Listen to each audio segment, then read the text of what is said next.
Three, two, welcome to the iRacers Lounge. I am your host, Mike Ellis. iRacers Lounge is a podcast for the iRacer where we talk all things iRacing in a casual setting. Joining me are the usual characters, Greg Hectus. Top 75. All right, Brad Wren. There's too many road courses in NASCAR. I want more ovals.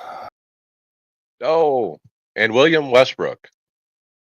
What's wrong with the Glen, Brad? On today's show, find out who made the Coke Series playoffs. Learn of a different sim to reality story. More NASCAR 25 updates. Discover a dream PC build. See a day in the life of the Porsche esports driver, and more Expo announcements with under 30 days to the start of the Sim Gaming Expo. That's right. Remember that you can follow along with us on your PC or your mobile device in real time as you listen to the show and see for yourself all the great topics and products we'll discuss by visiting iRacersLounge.com, selecting the show notes. We hope to see you there.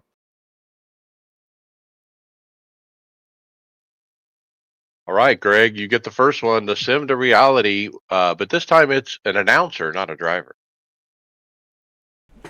I haven't actually, Mike. Do you want to? I'm just trying to get this going here. Sorry. No, it's okay. I was trying to trip you up with the guy's name, but his name is Arjuna Pinkapati. I hope I said that right. It's Arjuna. Arjuna. Okay. And so if the name sounds familiar, it's because he is an announcer in a lot of iRacing broadcasts, specifically on the roadside. And so you've probably have heard his voice before. Well, now he's getting his opportunity in actual IMSA racing. And IMSA has a video of him giving some feedback, like an interview kind of thing. Pretty cool. Yeah, he is. I most know him from the PESC series, the Porsche series. He does the commentating there, and I know he's on a lot of other stuff too. But yeah, he's been doing pit reporting for IMSA this year, and has been doing just as good at the live stuff that he did for iRacing. Yeah, I think I've mentioned before, listening to some of, like Sirius XM, the NASCAR channel, where they've got some of the guys that do MRN, they've mentioned many times that some of the future, announcers that are going to come up have either started at a short track level or they've done, online sim racing broadcasts. And it's just a great opportunity for people to learn, to work on your craft and whatnot. So I think this is fantastic. Early on in my iRacing career, I spent a lot of time as a commentator on iRacing broadcasts, specifically Oval. And I enjoyed that. Oh my God. As a race fan who always dreams of being the announcer and having that announcer voice, like a lot of people tell me I have, it was a great opportunity, and I embraced it. I enjoyed it so much, talking about strategy, tires, fuel, all this stuff. The pit stops, the different personalities on track. It was a blast, and I recommend it to everybody. If you get an opportunity to participate in a broadcast, try it. It's really fun.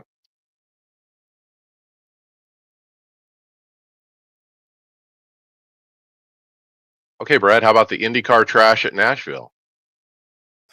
Yes, we got a video here from Team I5G discussing that says the package for IndyCar is complete trash at Nashville. So, in all fairness, I don't think I've ever run the IndyCar, but I think probably the real life one is just as much trash.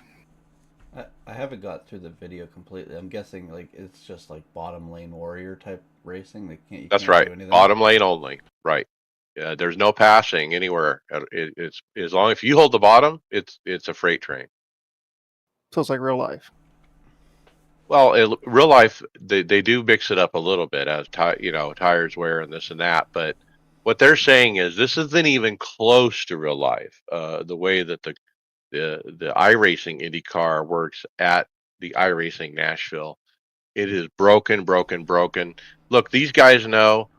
These guys run a league that run the IndyCar all the time. If they say it's busted, I gotta believe them. Didn't they just give the entire car an overhaul? Yes. Yeah, they did. Isn't that usually what happens though when they give an overhaul? Like even to the cup cars, they try, they give an overhaul and they end up breaking some aspect of it. Right. Unintended consequence, right? It kind of looks like just from the video here, like he's trying on the outside here, and there's just nothing that's making him progress at all, and it's kind of looks frustrating. Like us at speedway races? Yeah, I mean it's your lane locked pretty much if the bottom is going to be king and you can't do anything about it. And these cars don't side draft, right? I don't, you know.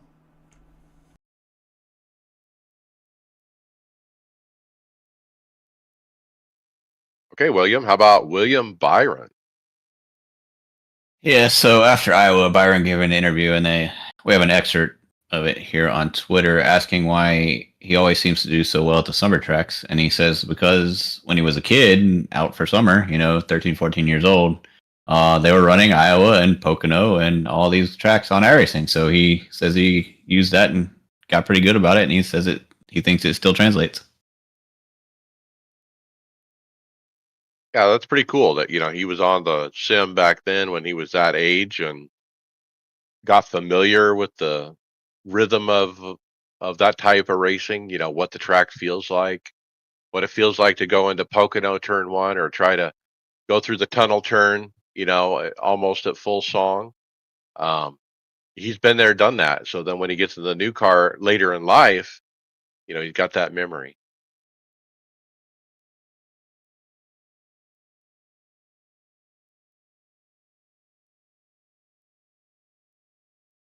Okay, and then we'll move on to then Zelensky wins, and the playoff grid is set, Brad. Yep. So as we discussed last week, they made a schedule change and moved from Atlanta to Pocono for the race this week. Bobby Zelensky gets the win at Pocono, followed by second was Christopher Hill, third was Zach Novak, fourth Stephen Wilson, and then fifth was Seth DeMerchant. I didn't get a chance to watch it. I watched a little bit of it before we had the league race. Typical, NASCAR. Wadded them up pretty quick on restarts. Went to single file restarts, but at the end of the day, Zelensky gets the win. And so as we finish out the third segment, the final standings were Stephen Wilson in first. Second was Zach Novak. Third was Zelensky. Fourth, Salas. And then fifth was Jordy Lopez. Team standings had Channel 199 with the lead, followed by Spire Motorsports, ERA Esports, and then Williams Sim Racing. But as far as the playoff seeding, we've got Stephen Wilson is first with 6 wins and has 40 playoff points, followed by second was Tucker Minter, third Bobby Zelensky, fourth Vicente Salas, and then fifth is Colin Keister with 1 win. And so looking at the those locked in is continues 6th with Zach Novak, 7th was Parker White, 8th Casey Kerwin, 9th was Jordy Lopez, and then 10th was Dylan Duval. So you had, let's think, 5 guys get in on points. Well, I was just thinking, how many guys won races, and you got 5. That's pretty good parity. You got one guy that has 6 wins, and the next guy down has 3, and then 2, 2, and 1. But yeah, I mean, it's nice to have several drivers. I don't know. In past years, we've had 5. Yeah, I guess we have.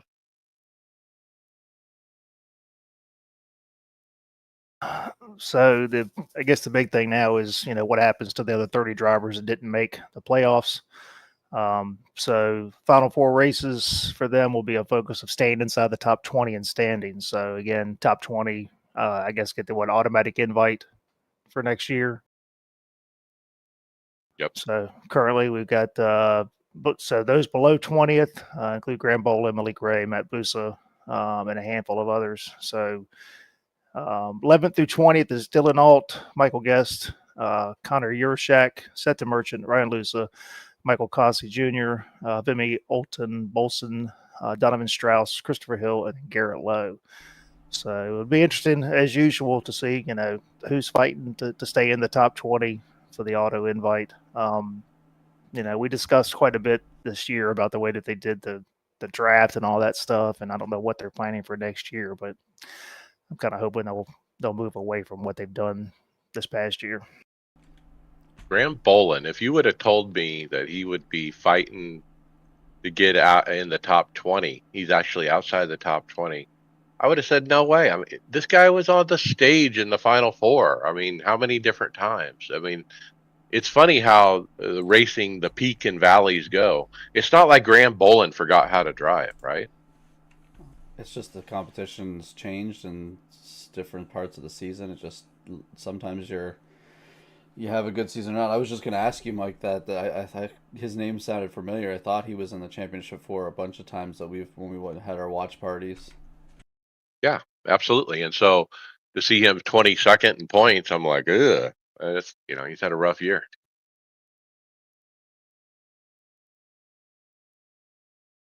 All right, I'll take this one. Congratulations to our friend of the podcast, Dave Cam.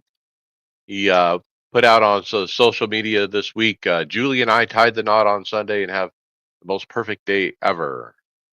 Definitely punching above my weight. And boy, by the picture, isn't that true? But yeah, congratulations, Dave Cam. She looks wonderful. I know she supports him in his sim racing and his YouTube channel and whatnot.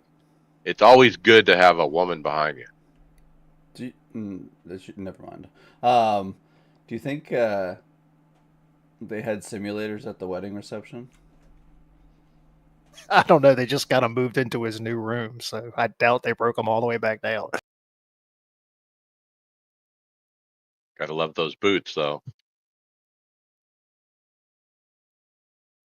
Okay, Greg, how about the NASCAR 25 Cup roster? So this is just a poster talking about the roster, right? Because they're not actually haven't released it yet at all. Yeah, hit the arrows, on the side. Okay. Yeah, you got to actually go to Instagram, but you can arrow over. There we go. Sorry, mine was frozen. Okay, so they've done the Cup roster here. Obviously all the main hitters in Cup are on here. You got some extra additions. You got some other names. Helio Castro Neves, I see.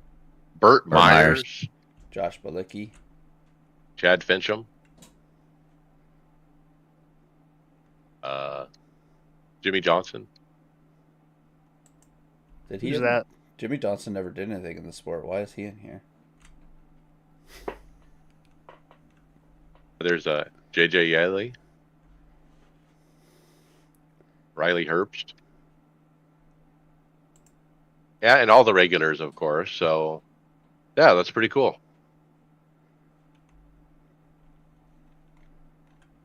And then right after that, Greg, we had the NASCAR 25 Development Diary number 5. Yeah, they put out this video. This one was pretty good. It was basically more of the, we reported a couple weeks ago about the drivers getting their hands onto it. This is just the actual video going over that they've, what their impressions were, more talking about it. And, we get to actually see some footage of the trucks being on the track, some of the ARCA, and some of the drivers, and, them kind of giggling over or gawking at their being in the sim, like the ARCA racers, their wish, comes true where they when they were kids, they wish they were in the video game. But it looks like it's going to be interesting how this is going to run. I don't know if it's just not word of mouth, but they're just playing lip service here. But I hope it is as good as they're actually talking it is. Yeah, Chris Bell. I mean, he kind of he was playing Iowa there, and he mentioned grip levels, pavement differences, and stuff like that. And I think he mentioned the laser scan part of it, and so yeah, that's impressive. It's gonna feel like iRacing is what it sounds like. I wonder if you have to fuel save at the super speedways. So I have not played a racing game since probably not console since probably NASCAR. I don't know, 90 something. But I mean, it's a controller. How do you? How do I feel to scan track with a controller? I mean, do you know what I'm saying? The Yep. the only thing I'm gonna say back to that is the new Xbox controller and PlayStation's controller with the haptic feedbacks in them. They do feel pretty good, but once again, it's a vibration feel. It's not You're not gonna get the true feel of like we do with the wheels, but you can have a wheel for a console. There's wheels out there for the consoles that work. So I would hope at some point we get to see someone racing with one of those instead of the controller. Yeah, I know. I don't know. I don't know. I guess I get leery watching, a cup guy with a controller saying, "Oh, this feels just like what I just raced." I don't know. Maybe it's just me. I think it's a generational thing too, right? Like these Yeah. guys are used to playing. They probably raced with the controller for a long time when they were younger, and they're just bringing them back memories maybe. It's kind of neat to see Raja Caruth sitting there picking himself on the screen to play in the truck race. That engine, the way everything makes the game look, it looks pretty sharp from the images that they're showing in these dev diaries. I noticed though, they never show the screen more than a second long. They're real careful about that. They want to wait till about a month out, right? That's what he said at the end of it. They're gonna wait till about a month to release a deep. I guess it would be probably the next dev diary. It'll probably be the actual maybe, or they'll have a trailer showing it. Yep.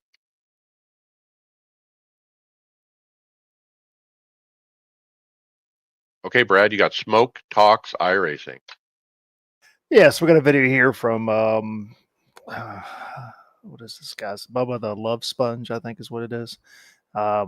If you jump to 4 hours, 24 minutes, and 32 seconds, he's interviewing Smoke, and they start talking about simulators, and then Tony kind of goes into some discussion about iRacing and how much praise he's got for it, and he spent the amount of time he spent on it. They talk about some rigs and stuff like that, but primarily what I took away from it was them talking about the way kids are coming up now racing. They spend time on the simulator, and that's great. They can learn all kinds of stuff, but back to the whole respect thing and guys tearing up stuff, and because all they had to do was hit the reset button, and they're not working on their stuff. And so I mean, I think that's part of the reason we see some of the driving that we do now is that there's these kids have never had to do much of that stuff. When I raced, and if you bent it, you fixed it. That's just the way it was. It came out of your pocket if you messed it up. So Is it a dying breed of driver that's going to be over the next 10 or 20 years? You'll have the one-off guys, like those more short track guys. They're more build a lot of stuff, but even then they still have guys that pay for rides, right? And somebody else builds it and repairs it. Yeah. yeah, I just feel like you're gonna have this more often now because of all this technology, right? Yeah, I thought it was a good video as far as hearing what Tony thought about iRacing and his love for it. I had no idea that he was on the sim so much. He mentioned one night he gets Dominic down, his new baby, down to sleep. He goes on the sim about 9, and before you know it, it's 5 a.m. He's out there simming. I think just to touch back what I was talking about there. I don't know what it's like in the U.S. there, but I feel like the mechanical trade is going away in here in Canada. It's not the greatest. It's not the greatest desire to become a mechanic or work on your own things. So I don't know what it's like there, but it's just it's similar, but again, it's an industry change too. I mean, you take a car to a mechanic now, all they do is plug it in and let the computer tell them what's wrong with it. So that's the problem, and we face that with work. I have a fleet of trucks, and it's aggravating when you've got a diesel truck and you take it to somebody and they can't troubleshoot anything because all the response you get is, well, hooked it up, doesn't tell me anything. What do you want me to do? He also briefly talked about He's got sims where he lives and his different places he lives, and I didn't quite catch all of that. And then in one place, apparently, he has two sims, and then he referenced, well, his son Dominic will be in one of those very soon.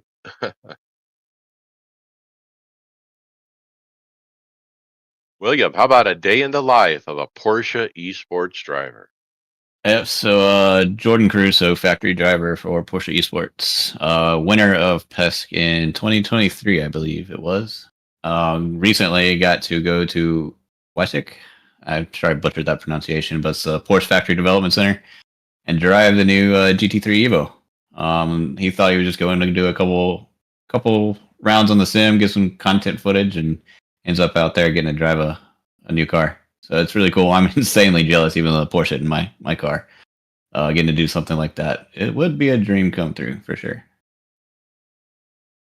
The part about getting into the Porsche sim and doing that part just blew me away. How he talked about, wow, that's the best motion sim I've ever been on, where it really felt like I almost was in a car. And then, the way that they talk about how they, modify it and all this different stuff. It was just fascinating. Yeah, I Yeah, mean just really cool. it's becoming just it's a tool now. That's what the sim has become. It's a tool for real world racing. It's not just to learn tracks. I mean, there's we'll get into in another video. Real world stuff's being tried, and you go to the cup side. I mean, that's what they unload with on Saturday or whatever is based off the sim, and if they've got it right in the sim, they're usually pretty good. If they get it wrong in the sim, they get out to the track, and it can be a rough weekend. Yeah, and then after lunch, he gets invited basically to run the new Porsche car, the actual car around the track.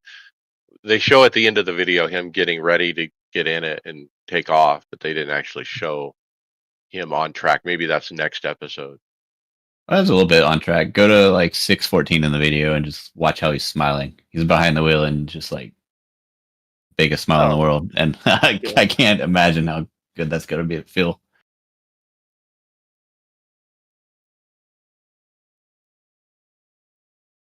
Okay, let's keep going. I got 10 things I wish I knew. OC Racing got the nice YouTube video here, and we'll bounce through the top 10. This is what he wish he knew before, buying all the sim racing equipment. Number one, try for free before buying. He's talking about the Sim Gaming Expo. Show up, try some equipment, but he's also talking about these sim racing centers for hire that we've been talking about in all the major cities where you can go in and pay a fee and try stuff. He's talking about micro center, places like that where you may be able to go in and put your hands on equipment, maybe. Um, Number two, buy once, cry once. Yeah, once you get past that point, we've talked about this before. Are you really going to go incrementally up on wheelbases, or is it time just to jump to the best one? Three, upgrade your pedals first before other stuff. Pedals are more important. If David Hall was here, that's exactly what he would say: is get your pedals first. Four, a good quality cockpit. Look, none of the stuff matters if it can't be bolted down and it's moving about.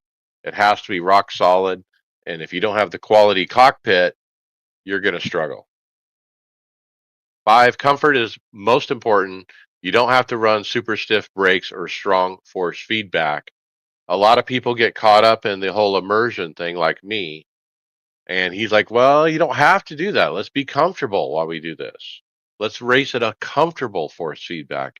Even though I have the $900 brake pedal that will let me run that super stiff brake, don't necessarily need to do that to be fast. And so he's right, but to each his own.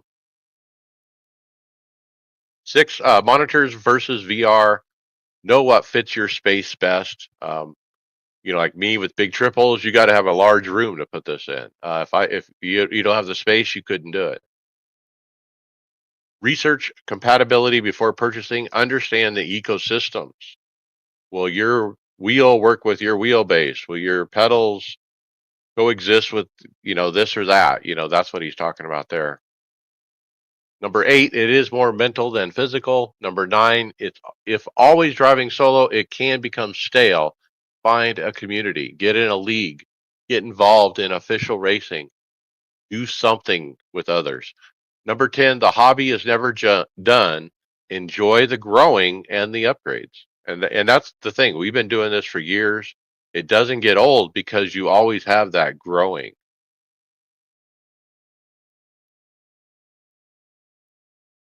All right, thoughts? Any outbursts?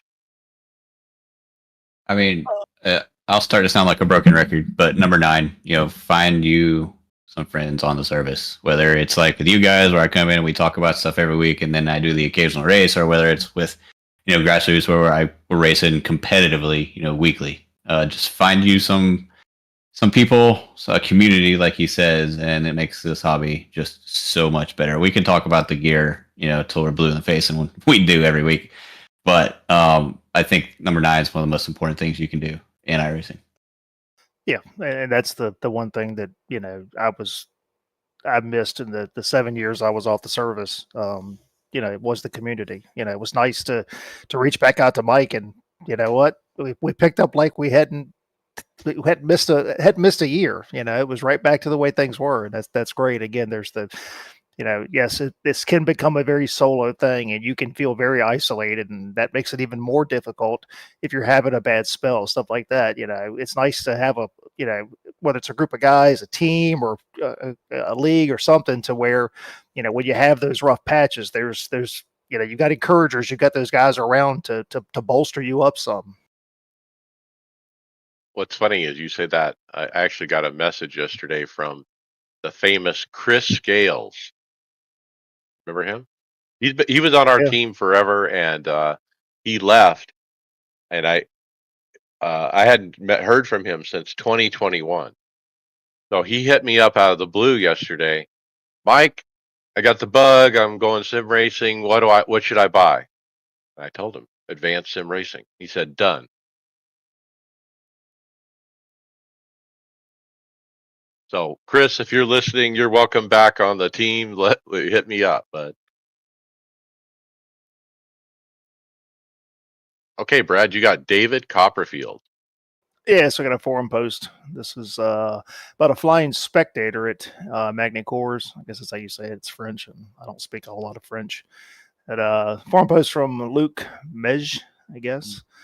So there's a screenshot on the forum post of itty bitty guy way up in the air, and then the picture we put in the script shows him just kind of hanging out there and floating. He's like way high, like I would say 500 feet high, 400 feet or something.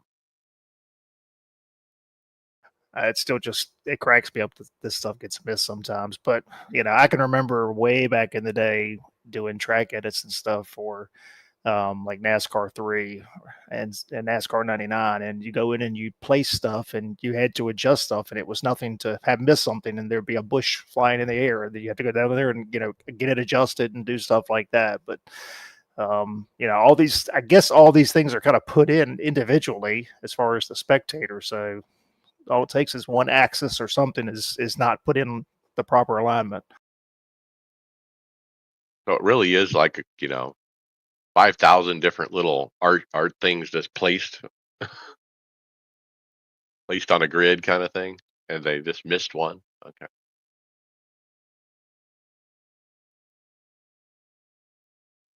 Okay. How about William? Thoughts of rain on oval? Yeah. Oscar, let me try not to say this wrong. Pfeiffer put a forum post and says, "Can we get rain on ovals? I know it would be undrivable, but it sounds like a lot of fun and prototype for pickup." I mean, not my thing, but I don't see the harm in opening it up for hostage or anything, as long as they're clear that they're not supporting it. Let people have some fun with it. But yeah, I don't necessarily think it's anything that's going to add value to the service. Well, I could see it in hosted. Chris McGuire on the weekend, we'd probably run something like that. Well, I mean, let's look at the NASCAR side. We've got wet weather tires for road courses. We have wet weather tires for small ovals. Why don't we have it yet? Right. Like, let's have rain at Martinsville. Let's have a damp track, a drying track, maybe. That sounds fun. Is it Martin? We don't have enough cautions at Martinsville. Come on. I mean, are we asking for trouble for rain ovals? Okay, so that's a title Yes. idea. Rain ovals. Yes, you're asking for trouble. Again, we have a hard enough time. We can't even get around Pocono without 20 cautions. I mean, just look at the next topic. We have trouble driving in a straight line. All right, yeah. So let's go into not lifting. We have a Twitter post from Garrett Maines, and he's at Talladega. It looks like down to the end of the race here. He's at the front. He's high, on the bottom, protecting that yellow line because of what? Yellow line rule, right? Well, when you play this video and you look up in the mirror, you see the car behind him literally go below the yellow line, get up alongside of him, and then as they get to the corner, of course, he has to blend up into the banking, and this takes out Garrett. And yeah, I guess he's a little tired of it, so he put up a video. Oh, that should be protestable. It's Could a be. clear-cut case, yeah. But look on the other hand, if you look at the video in total, Brad, when it first starts, he's on the top and he comes down and you can see the bottom lane's coming and he comes down to block the bottom lane. Maybe it's one of those things where the bottom lane had too much of a run. If they would have ran into him, that would have been a huge wreck. Yeah, well, again, all you got is one driver's viewpoint. From an exterior cam, mesh on an entirely different thing. It's a late block. I mean, there's no way around it. Yeah, it may be on him.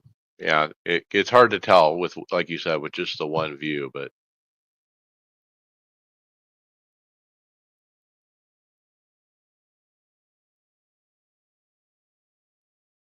okay, Brad, how about show your opinion? We found some neat shirts. Yep, got this is Western Racing League. So we talked about some T-shirts last week, so here's some more. So we got this one is Make Cup Cars 1,000 horsepower again, graphic tee. So I know, Mike, you're on the horsepower bandwagon for NASCAR, but not sure we're going to see that anytime soon. Yeah, I We think get it's enough. sorry. Mike. Well, I was just going to say it's pretty cool to see a league have their own little merchandise site. I do like the straight out of talent hoodie. Right, that Come. one is really good. Going back to Brad with the horsepower, though, I mean, if we keep getting people like Kevin Harvick calling for it on his podcast, maybe they'll start listening. Probably not, but we can hope. Well, they came out this week and said that there would be nothing done until next year at the earliest. So, again, we're still waiting for the fourth OEM to come in. That's never going to come in. At the bottom, they have the bucket hat straight out of talent. Oh, yeah, I got to get that. Pretty cool. Okay, William, how about what is the Racing Bulls simulator like? Oh, I misread this and thought it was Red Bull, so I did not watch it out of principle. Come on. No, we're talking about the junior team, the Racing Bulls. Only slightly better. It's not the junior Are you- team. It's the team. are you- that's are you- fat. That are you- car's better. Are you that petty? I am 100%. Oh, wow.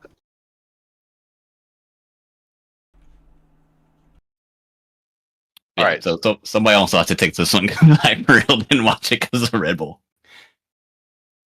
Well, this guy is what's his name? Driver 61. Anyway, he used to be a real life driver and he does sim stuff. And anyway, he got invited to the Racing Bull simulator to take a drive. Basically, they show him getting in it. It's a huge platform on huge arms that move feet, not inches, actually. And it's got a triple screen set up and everything. And it's pretty fascinating, and to kind of hear the workflow too of how they're working on changes here, and they end up in the car, on the real track. They'll work on it in the sim, and they'll try different setup changes, and that ends up in the real car the next day. It's fascinating how it works. Yeah, I mean, I think we talked about this. I don't know what was it earlier in the F1 season where the Red Bull guys, they were up all night just running simulation to give changes to Max, to that team the next day because they were just off pace. Right. It's the only way that they get testing nowadays too, right? Like once the cars goes into Parc Fermé too, they can't do anything. But I've always thought it was weird, like when I look at these sims that are from it, because it's a cockpit and then the wheels are on the screen. It kind of just gives this odd image until you're down sitting at the level from it. It looks very, very odd. Yeah, you Yeah, have to but find that view from like the cockpit view, Greg, and it looks normal. Yeah, there's only yeah, one view that makes it look right. yeah, but it's good to see that, this is my thing with guys with like some of the stuff you see with Podium One, where we have these gigantic triples, and then but the perspective and the size of the world is so much wrong, so wrong. When a side mirror is 3 times the size of your head, your scale is off. Do you think? I guess the scale would be dead on then, right? For the most part, for Yeah, these. yeah, I think so. I mean, again, you're that's what you're trying to simulate. I know, like some of the ones we've seen with the GM or Chevy, like the Corvette, the Pratt Miller one, is very close. So I just, but like you said, it's just where that field of view is, and when it's set up properly, it should feel and look like a real car.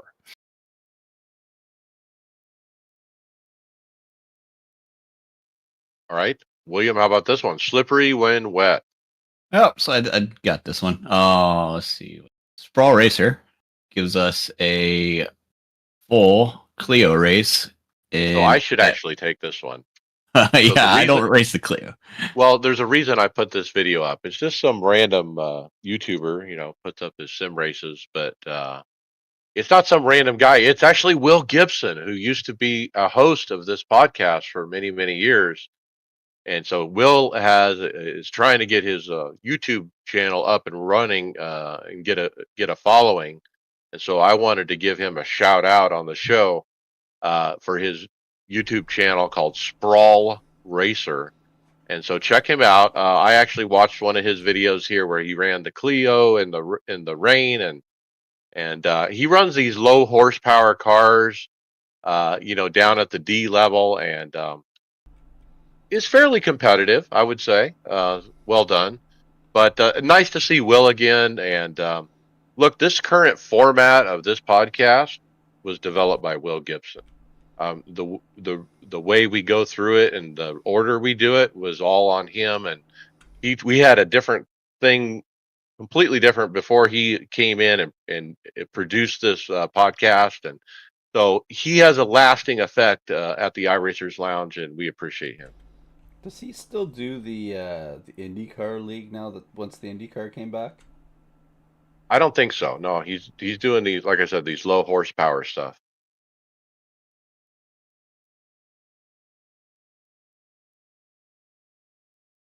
Okay, Greg, we have two new Porsches coming in 2026.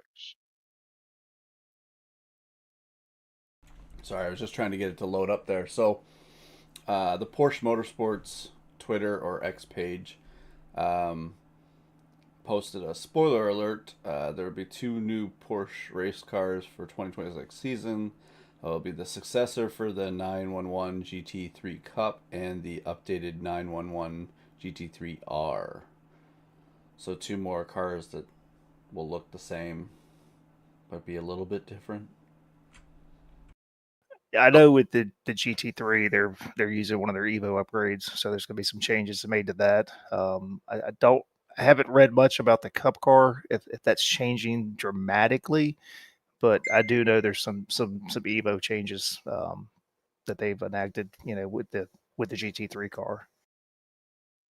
Doesn't Porsche have a thing where you can't just buy their GT3 car? You have to buy their Cup car first.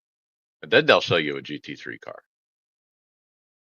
Is that the same thing that Ferrari does? You have to buy certain It's Ferraris? kind of like that with Ferrari. They don't just sell anyone a Ferrari. I haven't heard that, but it wouldn't surprise me if that's how it is.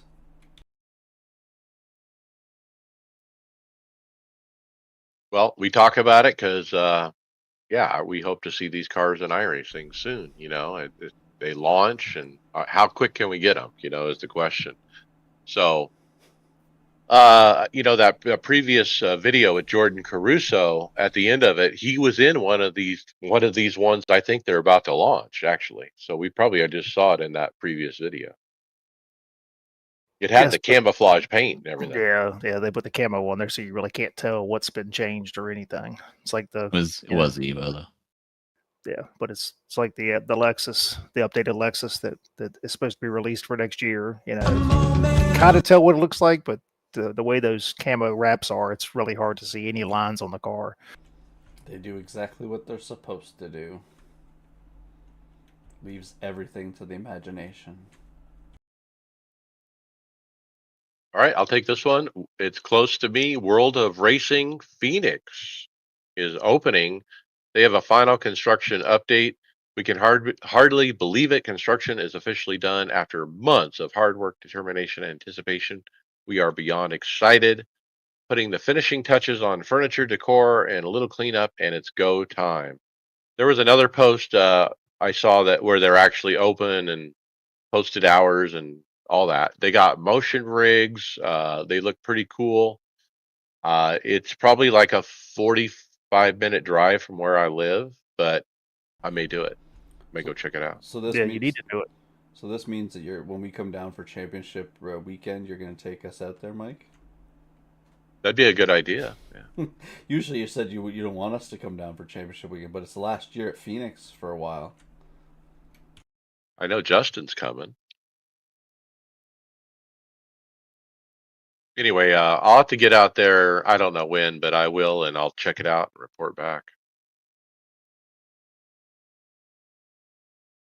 Greg, we have an announcement. The Sim Formula Europe dates are announced. So this is their expos over there in Europe, I guess, that announced for January 15th, 16th, my birthday the 17th, and the 18th of January.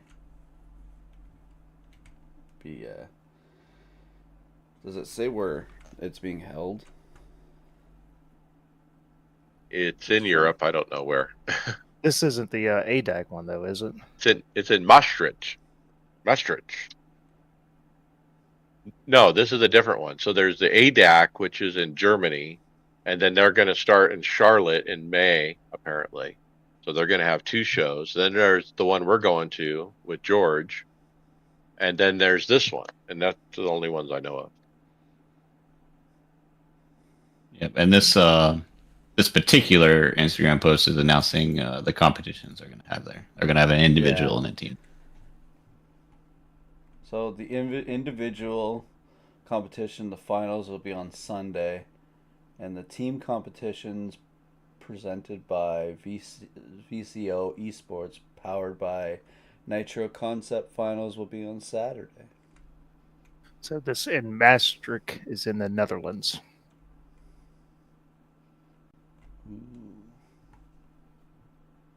All right, let's go on to Chicago and talk Sim Gaming Expo.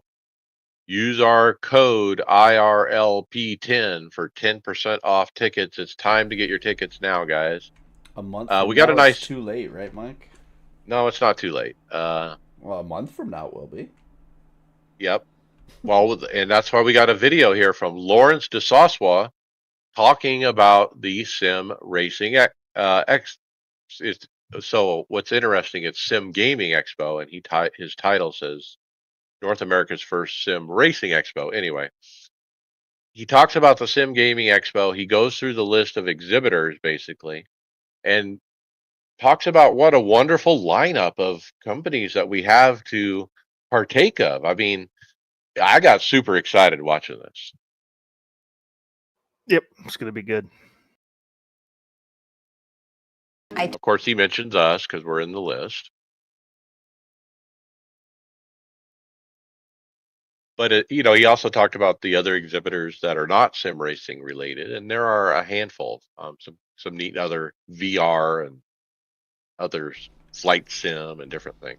That's where I'll be going off to doing extra stuff in.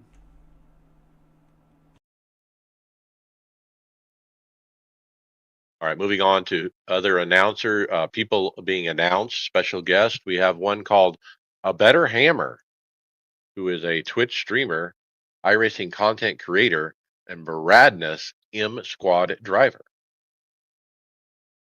Also, the MAC, which stands for Mental Agility Coaching Center, who is an exhibitor.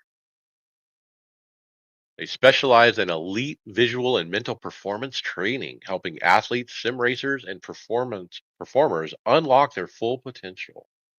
Stop by the booth to learn how targeted mental coaching can give you a competitive edge.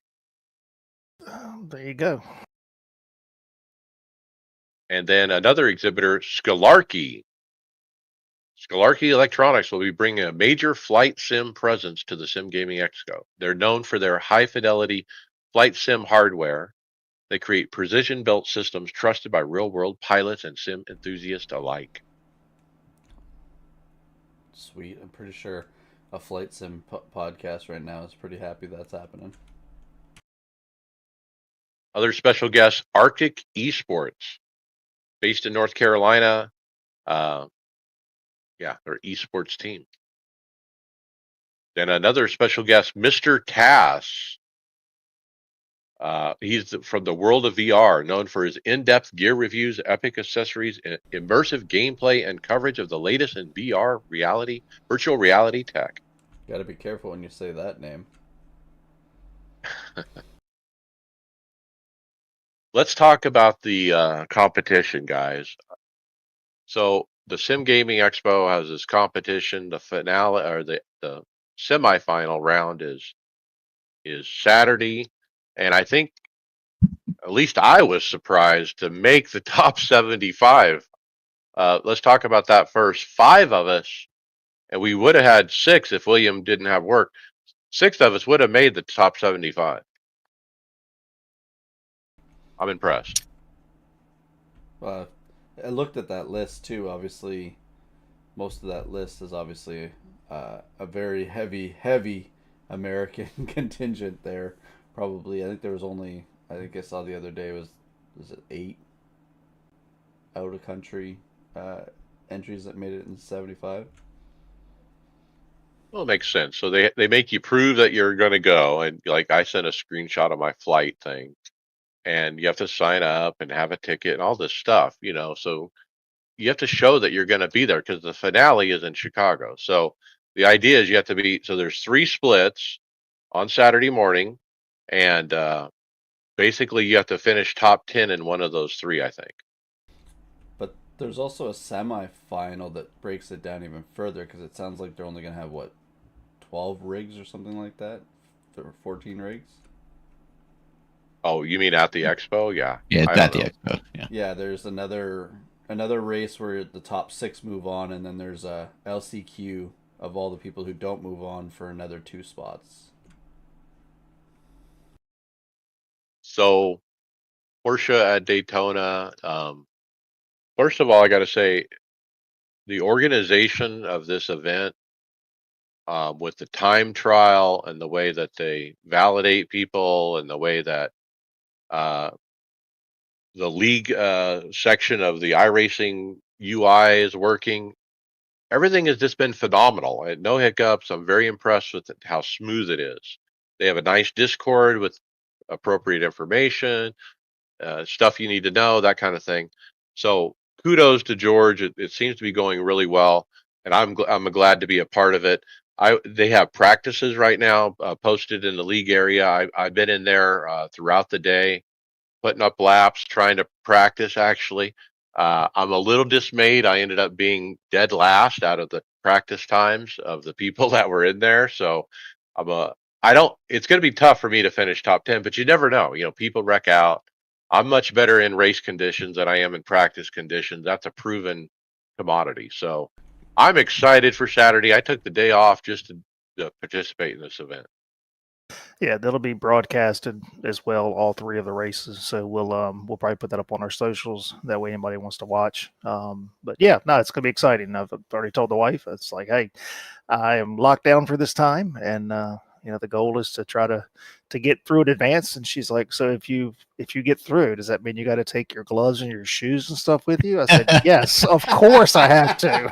I mean, you were taking those anyway, right? You got to check those Yes. on board. They're going with me regardless. I didn't even think about bringing my shoes with me to the event. Absolutely. I can't. I can't. Not in tennis shoes. I can't jump in. That the one opportunity I get to jump into a high end rig with motion and stuff. I'm not getting in there with my tennis shoes. I want my race shoes on. I thought about that. I was thinking about my lace up, Nike Airs. And I was thinking, well, how these are going to take forever to get off if I need to slip them off so I can be in my socks when I try a rig. 'Cause I was thinking I want to be in my socks because I'm always in my socks. So I'm going to have shoes I can slip on and off easily. Yeah, I don't race in socks. So That's the kind of planning, we're working on. It's like, well, what are we actually going to wear? How convenient will it be? I'm excited. It's going to be fun. So yeah, I mean, I think there's a good chance for one of us to make it through. Again, you don't know what happens. Anything can happen in a race. Yeah, it's 25 per race. You just got to be better than 15.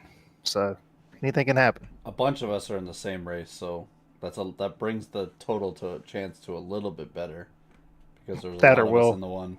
Well, whenever we're usually all together, we end up getting wadded up together too. So why you got to put that curse on us early? Wait. Can't we be like Team Redline and like push each other down the straight or something and like work together? Well, we don't have a GTP to push us down the straight. Ooh. Like draft together, or I don't know. Can we put rain tires on and then switch them out on the parade lap? William's getting awful quiet over there. Yeah. He wants to comment about Red Bull.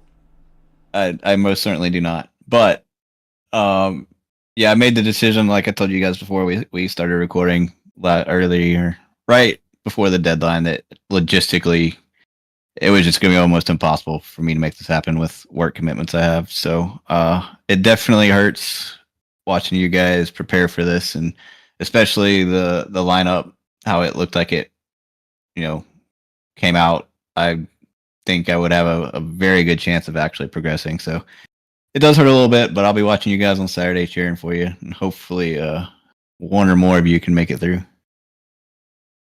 Look, myself, Brad, Greg, David, we should be able to do it. One of us. Is Justin in the split one? Is that who's the other one out of it? And yeah, Justin's with us too. Yeah, I forgot Justin. Is Justin in our split, or is he in the one? I don't know. Where did you find the splits? It was the Google Sheets. You had to find the Google Sheet.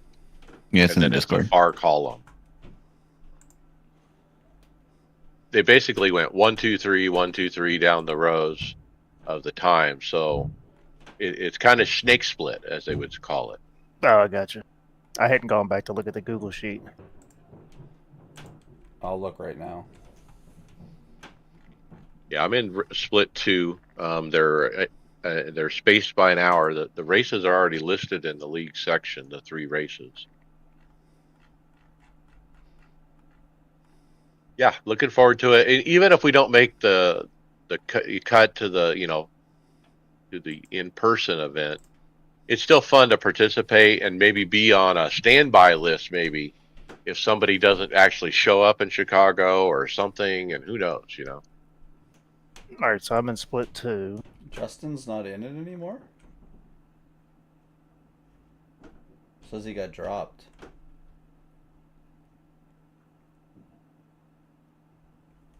What happened? I thought he was in it with us. I thought there was 5 of us.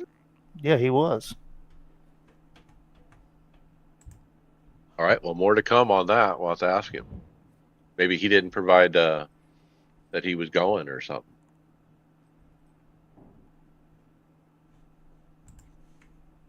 Because he is. All right, he is going. Yeah, you better be. He's got our stickers. He's got our banner. He's Got all our stuff. He's gonna have 4 of my merchandise that I'm sending to him. He better be coming. Because like all the stuff I've ordered for the show, I've shipped to Justin because he's driving there. And he has a truck. David's in split 1. Me, you, Mike. Where's Brad? Brad I'm are in two. 2.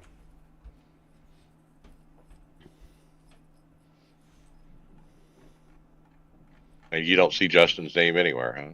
It's showing up as dropped. Going up as a drop. He might have. We'll have to ask him. He might have had something come up, I guess.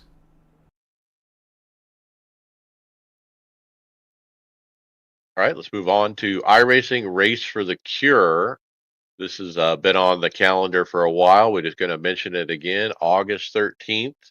That's this next week, guys. So if you are going to participate, it costs money. Yeah, but it's all for a charity, of course, the Multiple Sclerosis Society.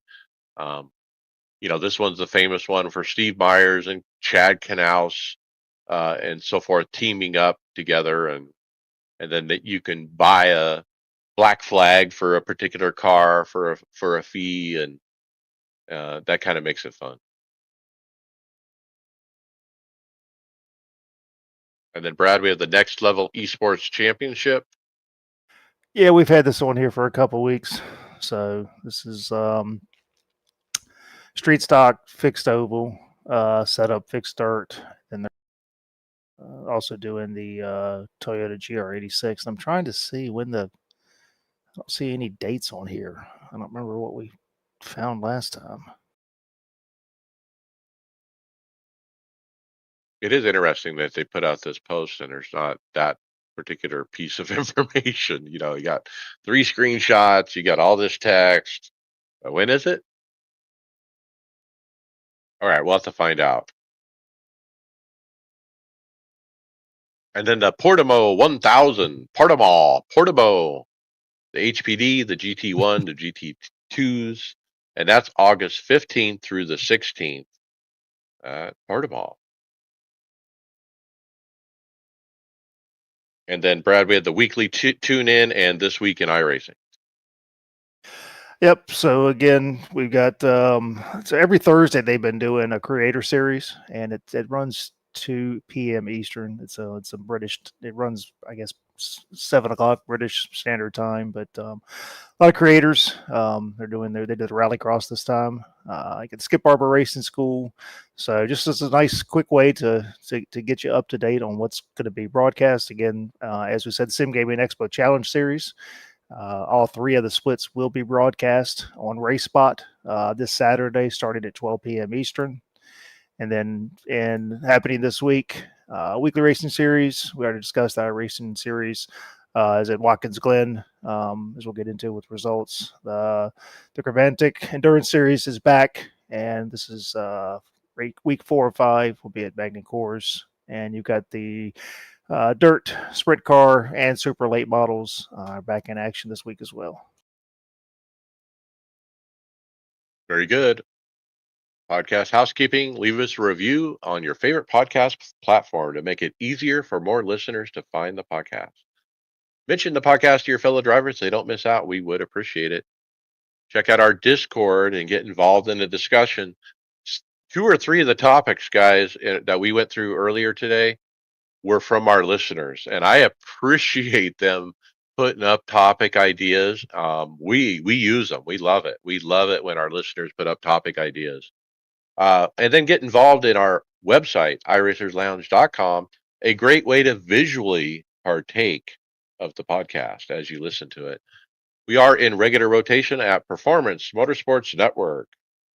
And get your merchandise from us at iRacersLounge.shop.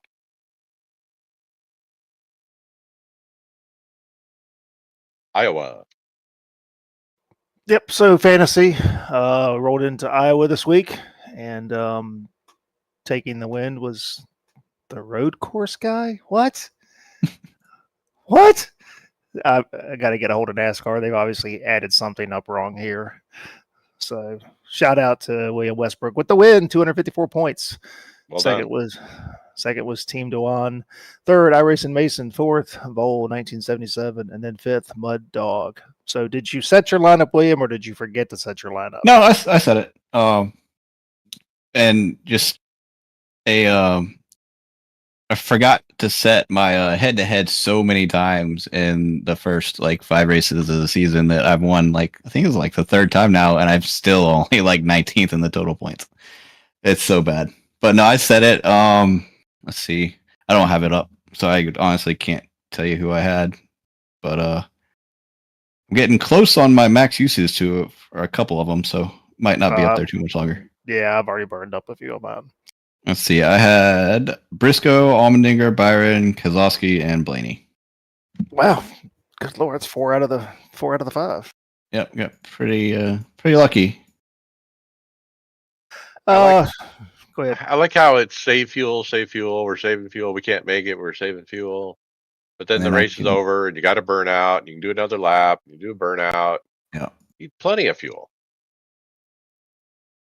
So what are you trying to say? Does the TV not know what they're talking about? Well, it's either that or they're intentionally, misrepresenting how much fuel they have because wasn't his crew chief telling him to back it down like the last 20 laps of the race? Well, yeah, he had a 1.5-second lead, so of course he can back it down. It doesn't matter. The second place car can get to him. He can't pass. I mean, that's just the way it is. We got fuel mileage races at a 7/8 mile oval.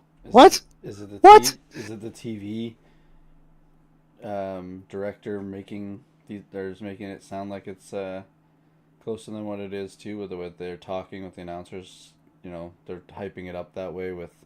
Having an inaccurate gauge that every lap was losing a percentage off of it. I think there's some manufactured drama in it because there's nothing else to talk about.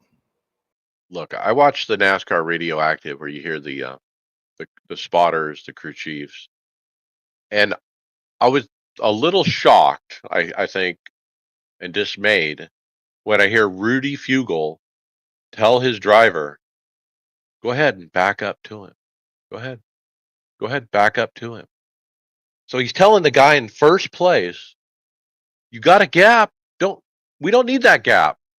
We need to save fuel more than you need that gap. Back up to the second place guy is what he's telling him. And that's meaning let him catch you. And the only reason they're doing that though, Mike, is because you can't pass with this car either. Well, that's my point. That's the point. The racing is so bad. We've gotten to the point where we're telling the leader to back up to the second place car. We should never have a package where that's being said out loud. That's what happened at Pocono with Briscoe. I mean, Briscoe was running so off pace, saving fuel, and Hamlin still couldn't get past him. I mean, Hamlin's talked about this on his podcast.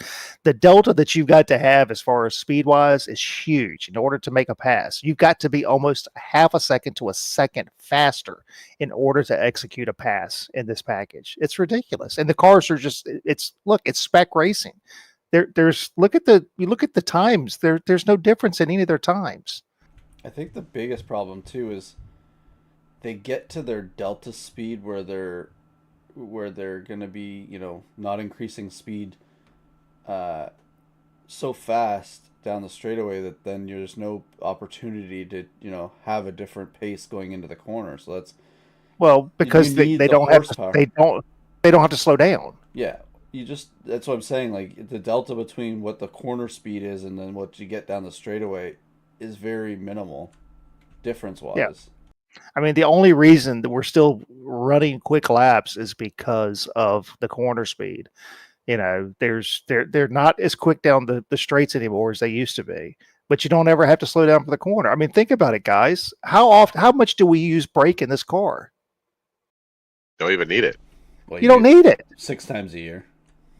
I mean, but honestly, it's a little bit, 10%. Just to set the nose in the corner. That's it. I mean, outside of Martinsville or Richmond, and hell, you don't even use it at Bristol hardly. You don't hardly use the brake at Bristol. Well, and then the ARCA cars were faster than the Cup cars, and that kind of peeved a lot of people on social media. But It's optics. It's optics. It seemed to bring the horsepower. Like the horsepower talk had died down for a bit, and it came back a little bit this week. It seems like it goes through a cycle where they talk about horsepower for a week, and then they'll go on to something else. so Watkins Glen, let's go to that. Look, if you're AJ Allmendinger, are you thinking retirement? I mean, this poor sap. I mean, he can't put a road course together lately without the car failing on him. Yeah, that's colic. That's colic. I mean, they're junk. I mean, I hate to say it, but they're just junk. But AJ used to be the man at Watkins Glen and Sonoma, and now he's not the man. But when your he's car never been the man, really, though. The Roval, he's very good at the Roval. But look, when your cars are they're RCR prepared cars. Look at the way the rest of ours. Anybody RCR colleague, they're all prepared the same. And if you're Shane Van Gisbergen, I mean, what are you thinking? You must be feeling pretty cocky, pretty confident right now going into Watkins Glen. Like it's yours for the taking. I think that's got to be his mindset. I feel like this has to be a race where the Cup driver or the non Shane Van Gisbergen Van SVG. I feel like they're announcers. SVG contenders need to prove a point here and do it. But I just don't think that. I have a feeling he's going to have some extra pace because of that not being a colleague car this year. Well, I agree. I mean, what was all of the chatter before we went to Sears Point? Oh, well, the regular guys have been here for years. Point. Yeah, they've been here for years. There's no way he's going to win this. I mean, these guys know the track, they know the car. He's just good at the tracks that we don't know. No, he spanked them, and he spanked them hard. I think Connor is the only thing he needs to worry about. I think Connor will run well. I don't see Connor competing for the win. Well, and the problem with Connor is, well, I guess Connor will get, if he's at that, it'll be in the same type of car at least. It'll be a fair shot to try and do it at the road courses next year.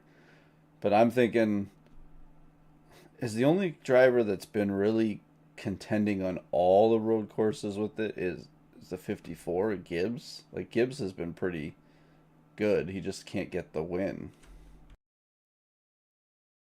Yeah, he's been quick. I mean, he's always been good on the roadside. And Buschard's the reigning champ, or the last year's winner here. Yes, and has some of the best statistics in the next gen at the road courses. So I think Buescher will be good. I mean, I still think this is Shane's race to lose. Yeah, Brad will be good. Yeah, Brad won't be good.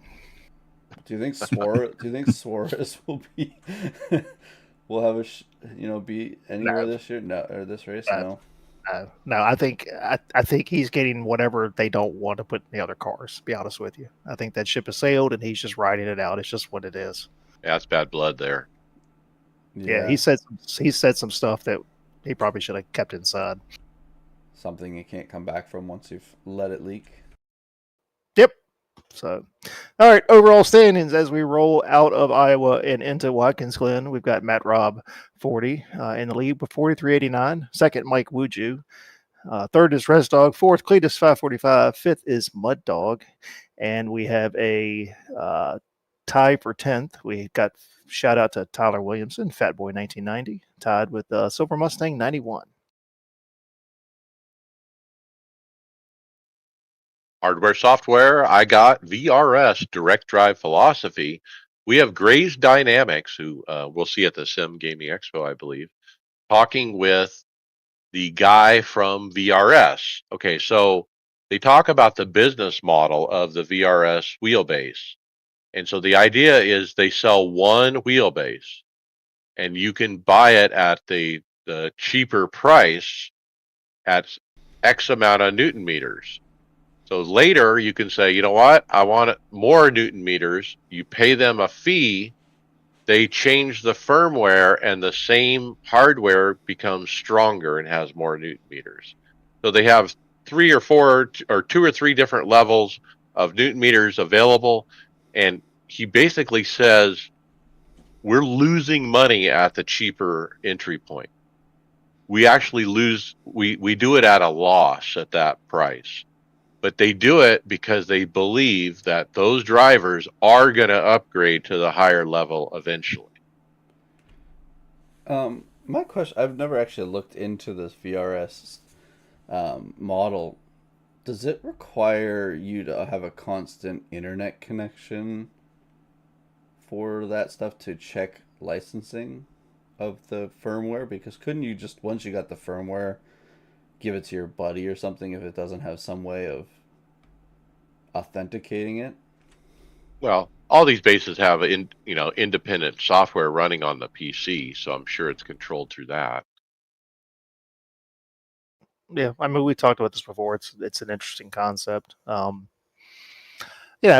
that's what you do. You make a choice. Every business has a loss leader that you just sacrifice to make money, and you're going to sacrifice at some point. So, if the buy-in is at the 6 Newton meters, if we can get them in the door, and the model with it being an expandable or an increasable Newton meters, then look, it's smart on that end, because if you buy it at the 6 Newton meters, well, I can get a higher strength wheel. I never had to replace my hardware. I don't have to do anything. I just decide, okay, I'm ready to move up. Let me go ahead and pay the fee. Boom, bam. Now I've got a 15 Newton meter wheelbase or a 20 Newton meter wheelbase, whatever it is. I think it's an interesting concept. Well, it locks them into the ecosystem. So when they get to that point where they want to upgrade, they're not moving to another brand. They're just paying the brand they already have. Fascinating idea. Okay, Brad, how about the SimiCube production? Yep, ran across this. So what we said last week, we're going to try to highlight some of the vendors that are going to be at the Gaming Expo. So this was just a kind of quick hit on Instagram, just kind of shows some of the behind the scenes of SimiCube being put together in their production facility.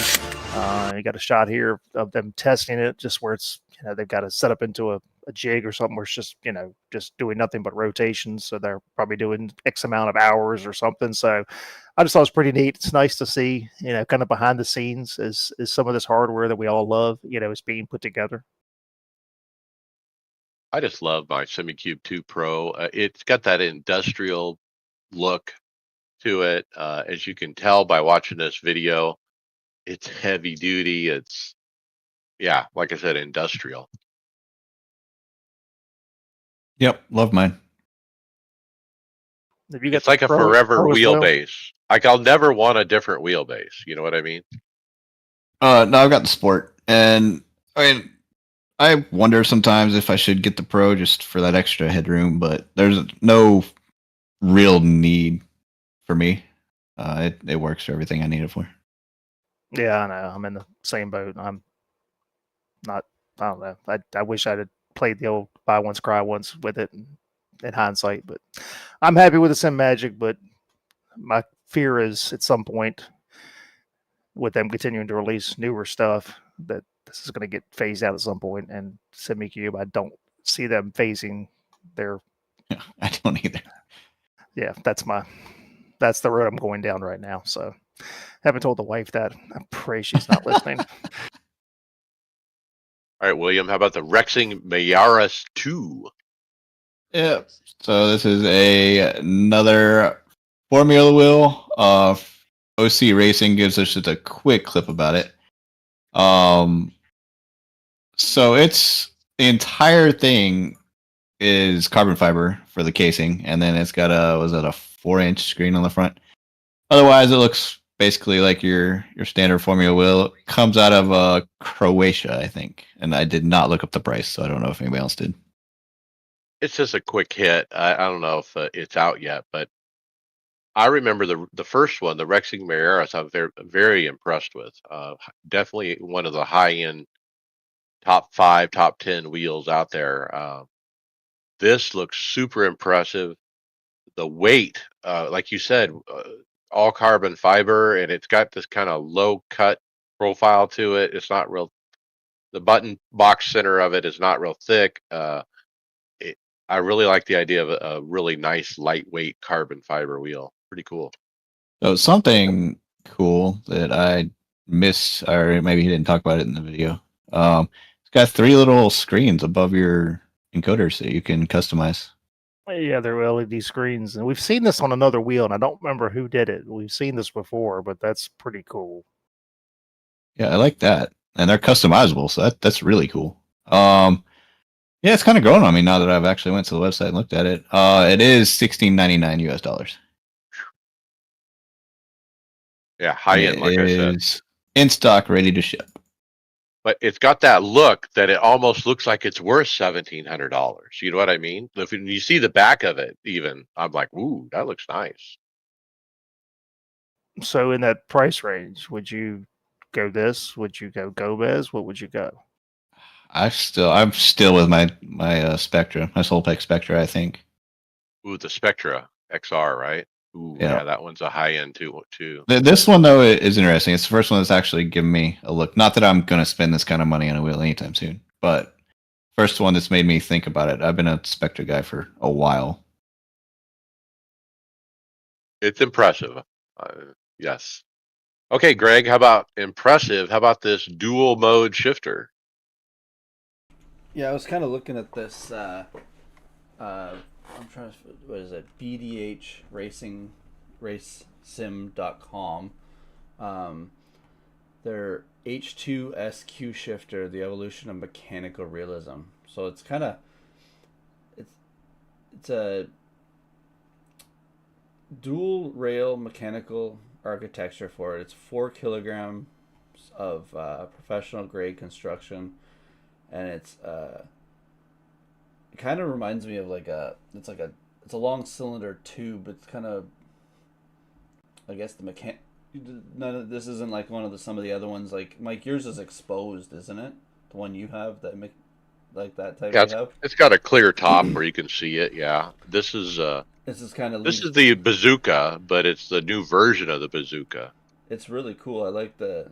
I would want to know. I wonder what it would feel like the shifting feels like for it, because I'm so used all these different types of shifters on the market, like with that, and you got Moza coming up with a different type of software version of a shifter. I would want to see, because I'm used to the, no offense, crappy Fanatec one. Look, this is $1,200, and I think the reason we have it on the script is there's now available in black, or the normal silver, or there's a black with red trim, and so that's why we're showcasing it, because of the new colors. But it is H or sequential, so you can switch it from one to the other. It's all metal. This is the most high-end shifter I think you can buy. It takes a lot of space, I think, for what it is, but yeah, I don't know if I want to spend $1,200 on a shifter. By the time taxes are in for me, it's almost $2,000. It's just I don't drive anything enough to where I need to have a $1,200 shifter. Not, you know what I'm saying? I got a nice $300 shifter. It's perfectly fine. It's all metal and everything, but Yeah, it's it's not just 1,200. yeah. It's just I just don't need the immersion. You know, when I'm having to shift 2 times a lap in the cup car, I don't need the immersion for $1,200. I just don't. I would rather spend it on pedals or a wheelbase or something, or a wheel. I'll get much more use out of a wheel than I will a shifter that I'm only using, a handful of times. All the things that Brad has in his cart right now, just so if you're listening, Brad's wife. This is not in it. But I think Joe Owen has a bazooka, and I know Brian McCubbin had one. Okay, Brad, how about Simcraft Builder Edition? Yeah, this is interesting. So Simcraft makes some very high-end motion simulators. So the thought behind this is I've already dropped a fortune on my sim racing setup. How do I upgrade my existing system to incorporate the Simcraft motion framework? It's easy. Just unbolt your gear and drop it into the Builder Edition and experience true motion fidelity. So this is an Instagram post. So we basically have a gigantic chassis that you would then take and put your rig basically into, that is then set up on motion and then would give you all of the SimCraft motion stuff that you need. So yeah, anybody want to take a guess on how much that is? Well, I mean, I know how much it is. It just doesn't make sense to me because it says, yeah, put your rig in there, but you go to look at their pictures and it's not a rig placed in there. It's just another custom built motion sim. So I'm not really sure what they're trying to say. I guess maybe take your seat, take Yeah, your maybe. gear. I don't know. I but don't know. yeah, I don't get it. I know the price and it's just as crazy as the last things we reviewed from these guys. So Look, they're going to be at the expo, and that's great. I can't wait to see what the stuff is. I mean, again, there's lots of stuff that we talk, and we are very quick to smack down the tens of thousands of dollars that this stuff costs, and it may be worth it. I need to see it, but I just We're just Yeah. going off 30 grand? We're just going 30 grand is the cheapest one. yeah, so if you just want the one that pitches and yaws, so front and back motion, it's 30, and if you want one that does the 4-way, it's 49, and that's for the builder. If you want them to build it for you, it's 79 or 99 depending on the configuration you get. And look, so if people will pay it, I'm not saying it's not worth it. And if you really want motion, again, it might be great. I mean, people like Buddy and One, they get plenty of people signing up for and paying these prices for their stuff. It's just So for wait a me, minute, wait, not happening. right. Wait. D-Box, which is a name brand. You buy D-Box motion, put 4 corners, that's 8 grand. Yep. Look, you can get an off-brand, not D-Box, that does the same thing, from China, like Brian McCubbin got, for $3,500. So you can get a full-on D-Box style motion for $3,500. Why would we pay $40,000 for this? I just don't get it. I would love to hear their business pitch. I want to know I what hope their to hear it. labor cost is, if that's that much more expensive on top of what it costs just for the product. That's a Well, that's a crazy the- labor cost. the builder edition is just the motion. The rest of it is if they put your wheelbase, pedal, seat, and everything else with it too. I mean, it's still a huge That's increase. But ridiculous. Well, like Brad said, we're going to see them at the expo. Hopefully, we can see this product. Actually, this is their new product, and so We're gonna I'm have interested to see. We're gonna have video of Brad testing it. We're gonna get an interview with the creator. So if you look at the website and you look at that first picture down, it's with the white bottom. If you look closely, Greg, there's a thing in the middle. There's like a pipe. It's like on a pivot or something, hanging up on those white bars that go up. Do you see that?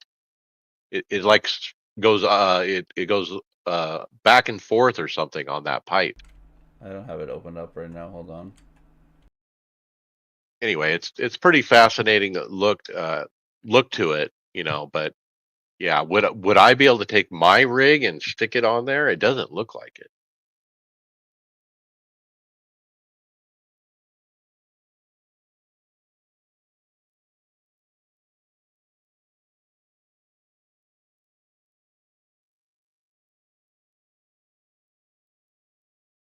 Let's keep rolling then. Brad, how about the PXN? It's more of a Logitech style, Thrustmaster style ecosystem. Well, they've now released. They're releasing direct drives. So this is the PXN VD series. Pre-orders launch on the 8th. So in multiple different newton meters here. I mean, this is, the pedals are kind of reminiscent of some of the Moza. cheaper. It looks like Yeah. Moza with a different paint job. So I'm gonna jump ahead to the Sim Pit did a video on this wheelbase and gave his impressions of it. $400 for the base with the rim. So it's a pretty attractive price. 500. And 500, yeah. And so his overall impression was a little notchy, when he was turning it and this and that. But overall, it seemed to build seemed to be a good value, as a starting unit.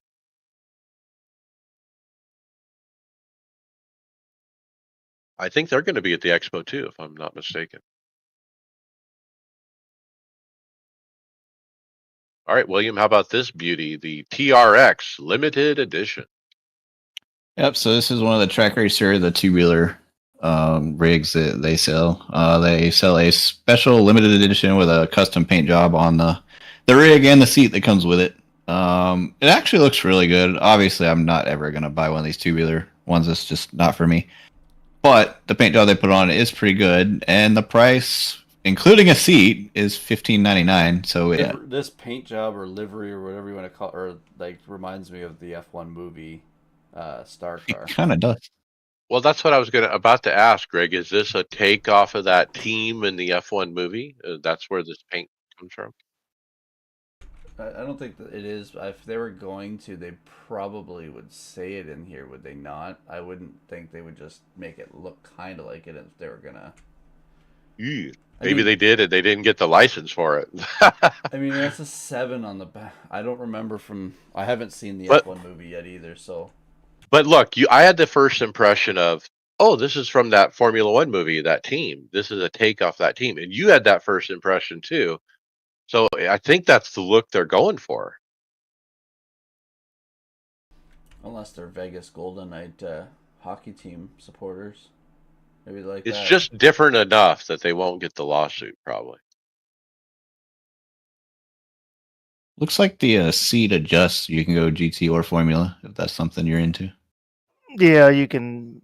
You got. I mean, there's quite a bit of adjustability in the seat and the pedal tray, to where you can kind of move back and forth. And I think when we've seen a review on this, it's pretty easy to make the changes. But yeah, it's just it's Not a for lot me, but yeah. All right, Brad. Moza Wheels, do they have a issue? Yep. So we got this is a TikTok video with I guess somebody still continuing to have some issues with the Moza app. Loud noise, intense vibrations. Yeah, I saw something else on this where wheel was just like spinning nonstop.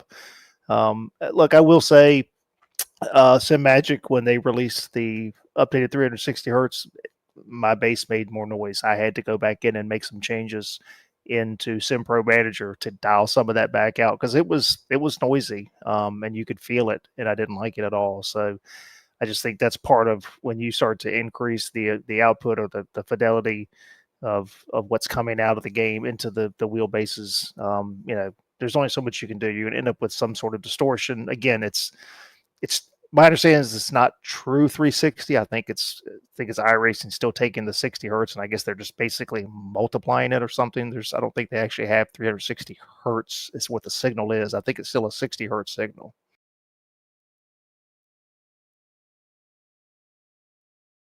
All right, I mentioned it before, but here it is, the Analogs shifter, but this time the H pattern, and available in black now. They have not just the normal silver with the see-through clear plexiglass, but now they have a black aluminum body available on October 31st, 490 to 540 US dollars. Wow, they've gone up in price. I was going to say that's still expensive. It is. But look, I can't tell you enough good things enough about the one I have, which is a sequential.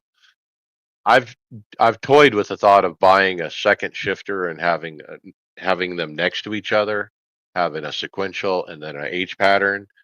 But I think I could just live with the sequential. I really don't feel like I need a separate H pattern.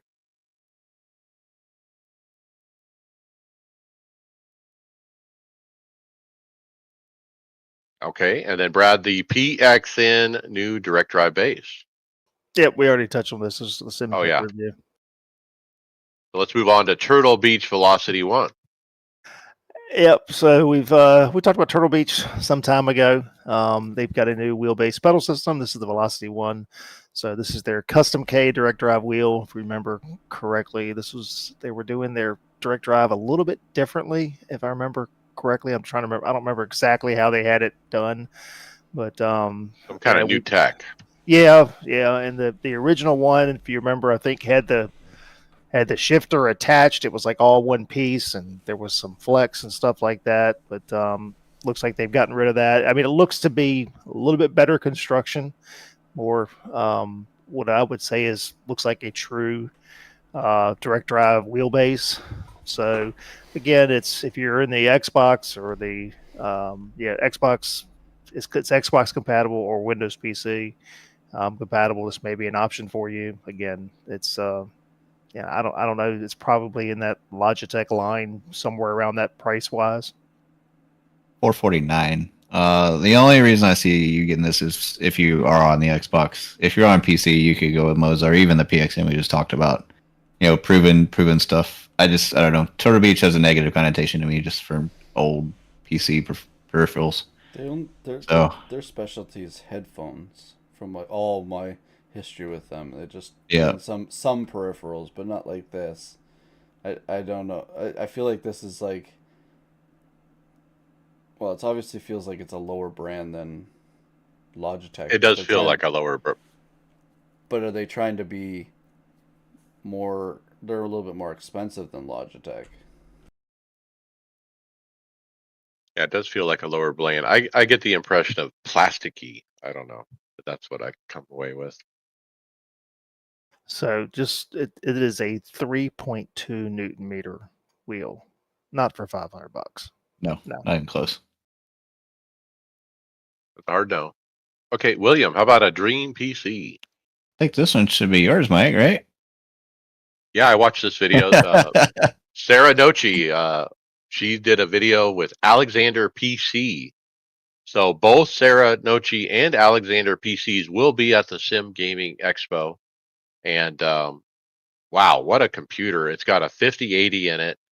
Got all this fancy stuff, all, white. I forget the price. I think it was 3,800. Seemed like a good value. It also came with that 57-inch Samsung OLED, which was nice. Let me try to get the full specs right quick. So AMD Ryzen 7 7800X 3D, which I'm surprised they didn't have the 9800 in there. That's surprising. But then like you said, the 5080. They didn't want to burst their budget. I mean, you say that, but honestly, they're near the same price now, or they were when I last looked. Yeah, I mean that's a killer PC, and it should definitely run iRacing without a problem. So my problem with it is it's got these screens that show, fancy stuff like a screen over the processor and this and that. Well, look, when you have those kind of little screens and stuff, that's a video output. Okay, so you have to plug that in. So there's a little cable where you have to literally take it out of the case and plug it into the video card and use one of your video card outputs to run that little screen. So the screen is kind of fancy and looks kind of cool and all, but if you're really going for a gaming PC, especially if you're doing triples or with a quad, 4 monitors, you don't want to have one with the monitor, in my opinion. What's the most outputs that we've got on it? Usually they have 3 deep. What is it, DPI or three display ports, and one HDMI and one HDMI. There's nothing more than that usually on the market, is there? The point is, if you're 4 screens like me, you can't do that. And so when I built my PC, I almost bought a thing with a screen on it, and then I realized how it actually hooks up. I'm like, I mean, you could do it, and I wish in hindsight I didn't. But if you've got integrated video, then that'd be the better way to do it. In hindsight, I wish I'd done that. I bought a processor without integrated video, so I would prefer to run my 4th screen, off the actual integrated video, but I don't have that. So, when I build the next one, that is definitely a must. It's just one of those things I did not think about when I was building. Yeah, and Sarah continued to show her chops as far as a reviewer. which I think that's why I like her channel, where she compares her old computer to the new one. And she has two older computers. She went through some simulators, some different titles, and ran some races and talked about, well, how does it look different with the new computer versus the old computer? Um, and she talked about, well, higher frames per second. I can see the coarseness of the road, and all the detail. And she does a really good job describing some of the visual differences you see from running a new computer with a new video card versus an older one.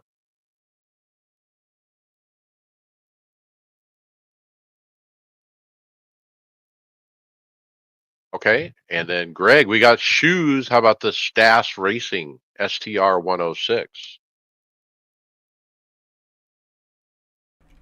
It's I guess this is a post from Instagram here from Strass Racing Instagram.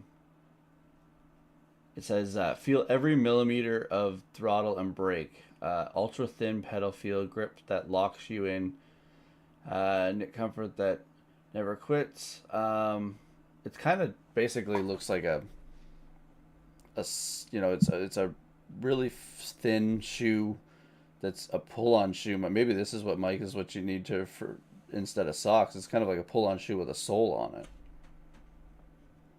Yeah, they say it's a mix between a sock and a shoe.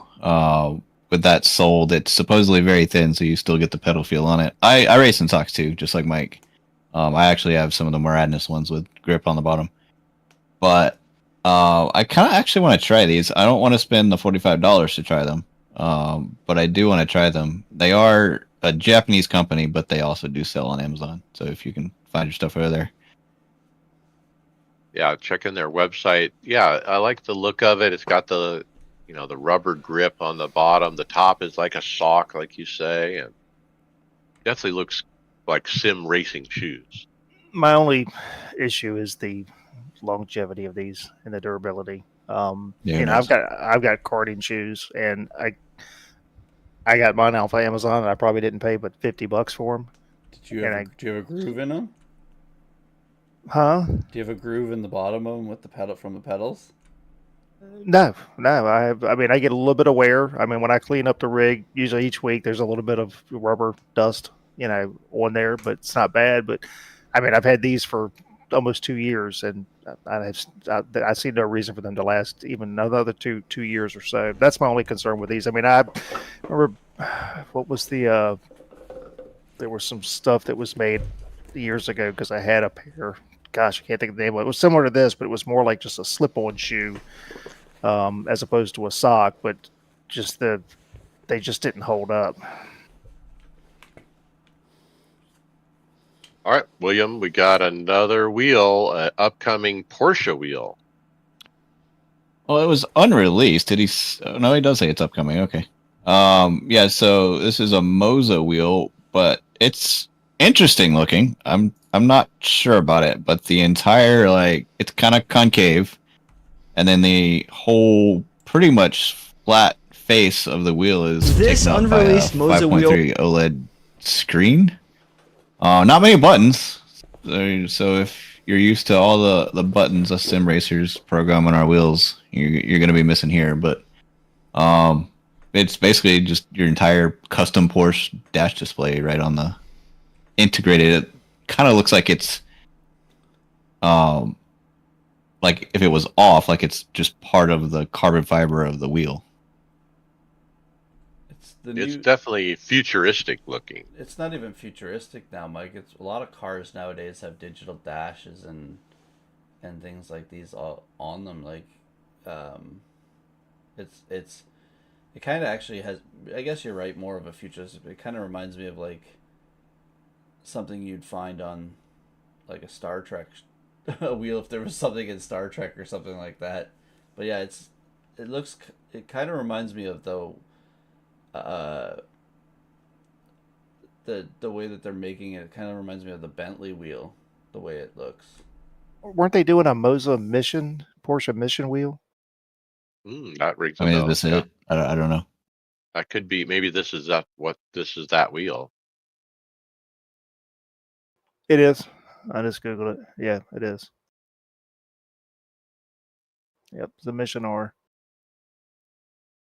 So this Not is my what would favorite have been car. in the Porsche. Well, that's the electric one in it. Yep. The only car that they don't keep updating the Porsche body on.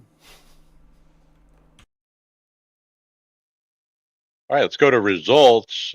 Let's talk NIS, NASCAR iRacing Series, Friday Open, Iowa. Brad, P14. Uh, yeah. So started P6. I really was in a good spot. I thought to really have a good night. We went green kind of from the start. I think we had maybe one yellow, but everybody stayed out. But ended up with a yellow coming out. Miller green flag pit stops. That trapped all but 17 cars, either one lap or 2 laps down. Just an unfortunate timing on the yellow. I was 2 laps down because when I came out, right as I came out, yellow. I was in the pits as the yellow came out, and when I came out of the pits, I got stuck behind the pace car, so it's 2 laps down. Um, got back to a lap down, but was able to run longer towards the end, and ended up making up quite a bit of spots. I was really in the 20s most of the race. Just frustrating, when nothing ever fell to where we were able to get back on the lead lap. Kyle was in this race with me, and he stayed out and he was in the top 10, and then I don't know what happened. Something happened to him, and he ended up falling back and just finished right ahead of me. So it was interesting. Just a frustrating race. Just an ill time yellow really messed up half the field. Okay. David Hall says, dumped once again. Kyle Pendergraft, P14, qualified 15th, just drove my way to the top 10, passing Brad, but then faded backwards, dropped to 16th, just drove around until a driver decided he was going to drive through me because he had gotten fresh tires. Unfortunately, it trapped Brad a lap down, but I'll let him tell his story. Drove around the top 10 most of the race and pitted with 20 to go. Came out and just started picking off spots and trying to get back to the lead lap. Just ran out of laps on a really long green flag run and made it back to 14th for the finish. Sunday Open, David Hall wrecked out at the end by unavoidable, but the racecraft just continues to be shit, getting close to quitting NIS again. Sunday Fixed, I ran NIS Iowa P3. Had a great run, really. Ran top 5, top 10 all day. Stayed out of trouble. I missed the wrecks. I had good tire strategy at the end, but just not enough track position. I couldn't really get the first and second on those final restarts, but happy to bring home a podium finish P3. Tom Dreiling ran with me. He wrecked out. Let's move on to Watkins Glen Wednesday Open. Brad P23. Yeah, started P23, and that's where I finished. So top split. I probably should have been in the mid-teens, but just made too many mistakes throughout the race. Some careless spins and lockups. The first four laps, I think somebody lost it every time coming through the bus stop in front of me. So I ended up having to drive through the grass. So it was just like picking up 1X's like crazy. It's just a frustrating race, and I say it all the time. I don't race well here. Doesn't matter what the car is. I don't know what it is. It's whether it's a high speed corners that I just can't figure out or what. But yeah, I'll take it. I'm probably one and done. Just you get in a race and the top guy's 7,000 I rating and he's lapping 2.5 seconds quicker than you. It just ain't fun. That's tough. Kyle Pendergraft, he got a P19. Started P13. Car was fast and on rails. Worked up to P4 and was running down P3, half a second back. P3 gets out of shape in the bus stop. I try to avoid him, but in doing so, I lost control and smacked the left side on the wall. Ran another 11 laps hurt and could just feel the left front was done for. Pitted on lap 20 and repaired almost a minute of damage. Came out P27 and picked off spots as I could. It sucks to be so fast and knowing I can compete for a top 5. And yet I have to ride around 2 laps down. On to Friday night. I ran today, open P6. I qualified P5. Lap 3, I go through the bus stop. I get too close to the grass. I go over the curb. It launches me. The car bottoms out and spins out all by myself. I couldn't get back going without letting everybody go by because I wanted to avoid an unsafe rejoin. I blended back in 23rd, then drove up to P7 before pit stops around halfway. After stops, just kept it my track position and eventually finished P6. Uh, Great recovery. Felt like it was a great run for me to be able to come from 23rd up to 7th there. Pretty impressed with that. Moving on to Gen 4. Started 14th out of 16 at Iowa, top split. I run like garbage here and basically finished dead last on the lead lap, P13. Moving on to Indianapolis Motor Speedway.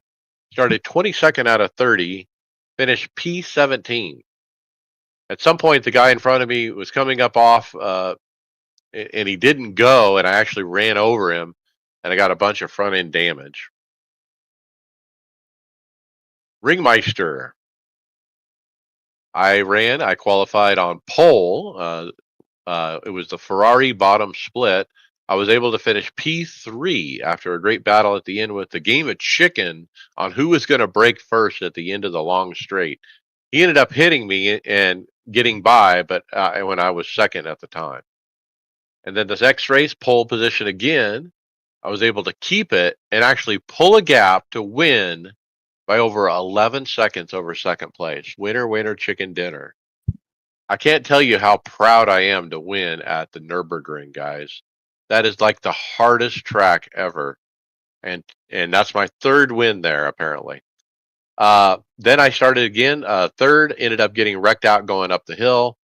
Tried it again, started fourth, went off a few times. I never wrecked the car, though, and was able to recover to 7th from 10th. And then Monday night, we switched to the Spec Racer Ford at the ring. Started first and wrecked in the first corner. I don't know how to stop that car. Let's talk IMSA Conspit Endurance. William, P2. Oh, I put that in the wrong spot. It's just regular IMSA. Yeah, so P2, started P3. I could have had pole, but I messed up my second qualifying lap, pushing too hard through the bus stop and just about spun the car. Fell to P4 on the start, and then on lap 2, turn 1, I got pushed out of the way by a Merc who honestly had no business being on the same track. I don't know if you guys have seen the yellow Merc livery that looks like it's been hand drawn or painted on, but that thing is starting to be just like any Rebel livery to me. If I see it, I just need to get out of the way. You're not talking about the man-eater one, are you? The yellow one? Yeah, that one. Yep. Oh, okay. Yep. So anyway, he pushed me out of the way, fell to 7th. Got back to 6th from a spin, and then I passed that Merc again when he overcooked it, fighting with an Acura for P5. Passed the Acura the next lap, and then that same Merc took him and the Acura out, so I didn't have to deal with him for the rest of the race. So he got to 4th in the pits, and then I passed P2 and 3 on pace. I had a 10-second gap to the lead after I got to P2. Got it down to about a second and a half by the end. Just lost too much time and couldn't finish the job. Really feel like one got away there, but I will take a P2, especially for the first official I've done in a bit. But I'm going to be doing much more Daytona. That's just a good track for me, especially after all the time I put in practicing for the Porsche and the Sim Racing Expo Challenge, and now League was there too. I'm just really, really on fire on that track right now, so we'll be doing a lot more IMSA. All right. Great run. Let's switch to grassroots racing. Brad, you're first. Spun out and quit. Yeah. So qualified up front, but made contact with the rear of the car in front of me coming through turn 6. It's caused me to spin out. One of those very frustrating things with iRacing. I just don't get it. You can barely tap somebody and woof, your car goes right around. Just doesn't make a ton of sense. But so I had to sit there, sitting right at the apex, watch the entire field come by before being able to get going. I wasn't going to pull out and just wait. So from then on, it was just driving very aggressively, trying to make up time, but trying to be careful with some of the slower cars, not in my class. Ended up having some of them that were just damn determined to race me. I don't understand why, but somebody runs you down from 2 or 3 seconds while you're going to sit there and fight. I don't know, whatever. But ended up spinning again in turn 6 and just decided to park it. At that point, I was next to last, I think. I probably wasn't going to pick up any points and just probably had one of the worst days at work in some time. And that was like the perfect cap off to a very expensive day at work that probably cost me $150,000. So not a good day. Ooh. Yeah, that's All what right, happens when somebody totals $140,000 truck. All right, and then William, you got a P7. Yeah, Brett, I watched you we go back and watch the instance after all the race, and watching you have to watch the entire field go around in turn 6 on lap 1 was very painful. I can only imagine what you're thinking sitting there. It's awful. Well, it's the right thing to do. I mean, I wasn't going to move. No, I mean, yeah, 100%. You didn't have a choice because you didn't have a way to rejoin safely. But man, it's gotta. I've had to do it before too, and it's awful. Yeah, I finished P7. Unfortunate, and we'll get to that later. But so I love my job. Let me get that out of the way first. But sometimes it really sucks. I was held late. Got home, didn't get to qualify. Got on the grid with literally 45 seconds to go. So I had to start from P30, which was awful because like I said, in IMSA, I have pace here. I have a lot of pace here. So I had to fight my way up through the field, and like Brad said, some of these guys, they want to race, even if you're going to get them eventually, which is fine. I mean, it's for position, so you do you. But like you said, sometimes it's really tough to get around them. I got up to 6th by the first pit stop. But in my mind, it didn't register that since I didn't qualify, my pit stall is going to be early. So I completely blew the pit stall, went past it by at least 6 stalls. Got lucky I didn't get DQ'd backing up into it. Lost a whole bunch of positions I tried really hard on the track to get. I think I fell back to 12th. Got out of the pits, got back up to 7th by the next stop. Came out of the pits and passed Will Weaver for 6th. And I was getting on 5th and I was going to get him, but I was pushing too hard and just got on the gas way too early in the bus stop, lost it coming out, back off onto the oval, and hit the wall. Luckily, damage wasn't too bad. I went down to 8th and was able to get 7th back. But like I said, just really unfortunate. Starting in the back really cost me. I had pace for these guys. I really could have fought for the win, but just wasn't meant to be tonight or last night, Tuesday night, whatever. Did you take Tyre's first pit stop or second? I took Tyre's first pit stop. Yep. Yeah, that was my plan too. You think that worked out better? I don't know because of the circumstances, just having to fight up through the field. I feel like it worked better, but I wasn't, and missing the pit stall. Who knows? I don't know how it would have worked out. I think it's better, and I'll probably do that for our next. I think is Le Mans. I think is the next endurance we'll do. So I'll probably do it there too. But I think it does work better. Yeah, I think it worked better at Road America. All right, final thoughts. Greg Hectus, you're first. Sorry, I had to unmute myself there. I'm just looking forward to Saturday. I've had to. This is my Saturday to work, so I've had to figure out how I'm going to get home. I was hoping that the race would have been later in the afternoon, but noon is kind of awkward, so I guess I'm going to be starting my work shift at midnight on Saturday morning, I guess, and trying to do all my work and get home. Leave work by 11:30 to be home for the race at 12. So dedication, I guess, to try and get home to race for this and hopefully qualify for the event. I think you're our best hope, Greg. I don't know. We'll see. I just want to. I'm always in those races. It just comes down to pace and keeping it on the track sometimes, and we'll see what happens. I know a lot of these. Just remember, a lot of these guys that ran these times, they're also were you had lots of time in the time attacks. Now you got to race for 30 minutes and put it all together. So I think qualifying is going to be key too. So you have a bad cue. I don't know if you can recover. All right, Brad Wren, final thought.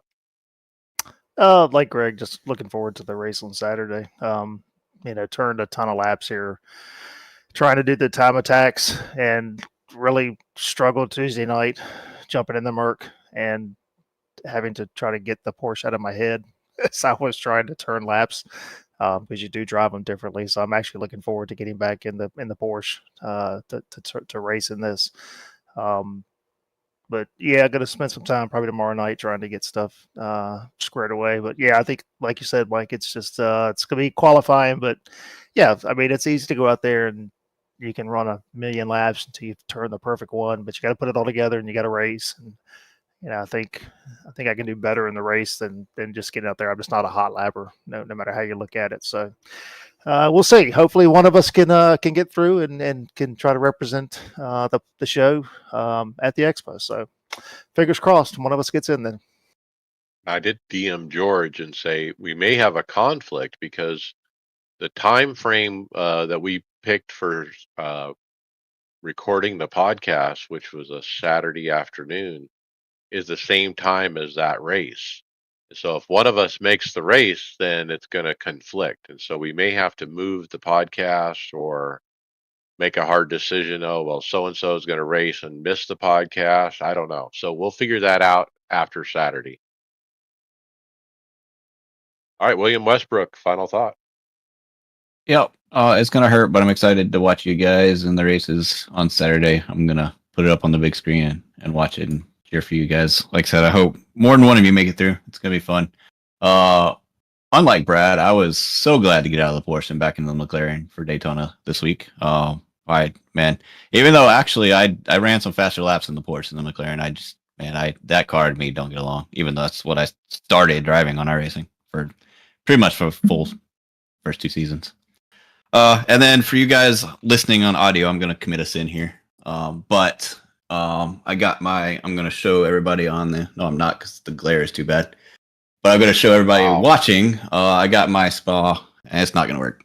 I got my Spa poster finally up and framed, and it's going to go on the wall. I actually might get to see some of the guys on the team at Petit or the Rolex, so I'll bring it with me and maybe get some of them to sign it. But it looks great. I'm really happy to have it. And still really feeling good about that even, a month later.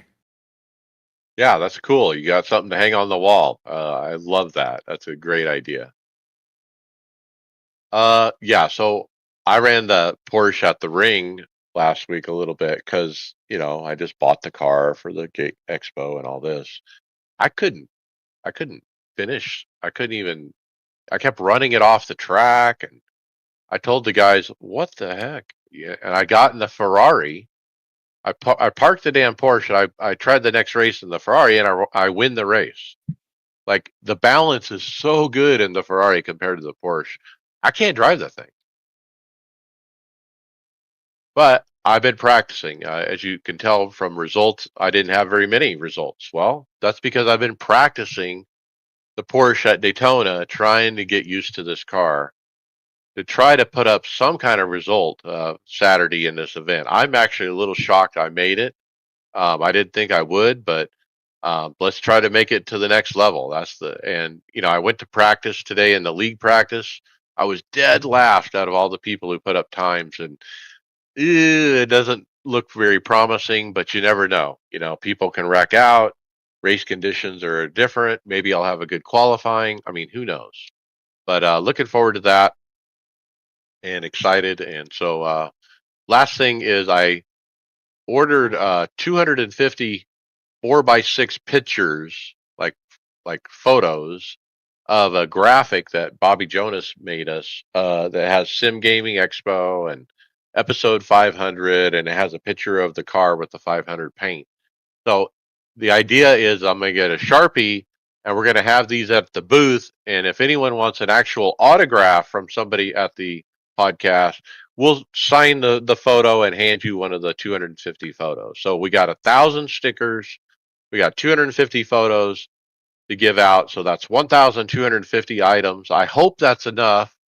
I think George said there's going to be 3,000 people there. So I don't know if we have enough stuff. So come by the booth early on the first day and get it while supplies last. And with that, hey, we'll see you on the track later.